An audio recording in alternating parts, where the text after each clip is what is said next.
전파력이 훨씬 세다는 코로나 변이 바이러스 때문에 비상입니다. 처음으로 국내 집단 감염이 발생했습니다.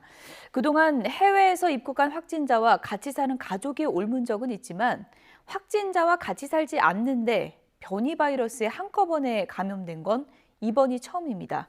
자세한 내용은 취재기자 연결해서 알아보겠습니다. 이승훈 기자. 네, 이승훈입니다. 네, 변이 바이러스 확산 가장 우려되는 변수 중에 하나였는데요. 이번에 집단 감염이 처음으로 확인됐군요. 네, 그렇습니다. 변이 바이러스의 국내 집단 감염이 처음으로 확인됐습니다. 집단 감염이 확인된 사람은 경남 양산과 김해, 전남 나주에서 확인된 영국발 변이 바이러스 감염자 4명입니다. 첫 확진자는 지난해 12월 25일 아랍에미리트에서 입국한 외국인입니다. 이 외국인은 입국 뒤에 경남 진해에 있는 자신의 집에서 2주간 자가격리 상태로 있었는데요. 가족과 친척이 접촉하는 과정에서 38명이 감염됐습니다. 이 38명 가운데 4명에게서 이번에 변이 바이러스가 확인된 겁니다. 방역당국은요, 주로 친척들이 환자의 집을 방문했고 이후에 다른 모임을 한 걸로 미뤄 이런 과정에서 전파된 게 아닌가 이렇게 추정하고 있습니다. 방역당국은 첫 환자가 단독주택 2층에서 자가격리를 유지했고요. 나머지 가족은 해당 주택 1층에서 생활했다고 하는 만큼 자세한 접촉 경로를 파악하고 있다고 덧붙였습니다.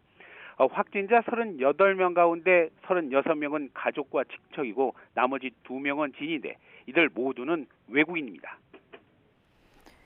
이렇게 40명 가까이 감염된 상황이라면 앞으로 변이 바이러스 감염자가 더 늘어날 가능성이 크겠군요.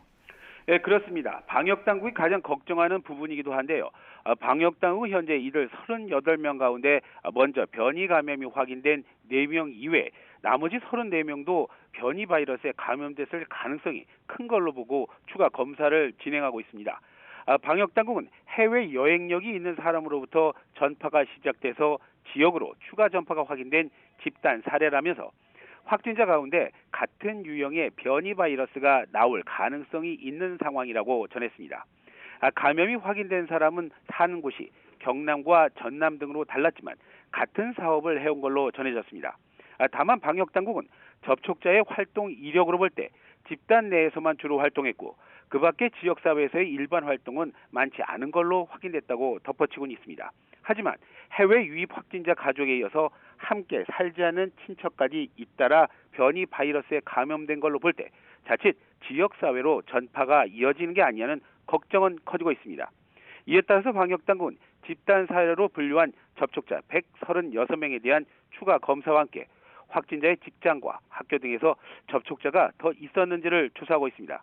지금까지 국내에서 해외 입출국 이력이 없는 확진자가 변이 바이러스에 감염된 사례는 모두 10명입니다. 지금까지 사회부에서 전해드렸습니다.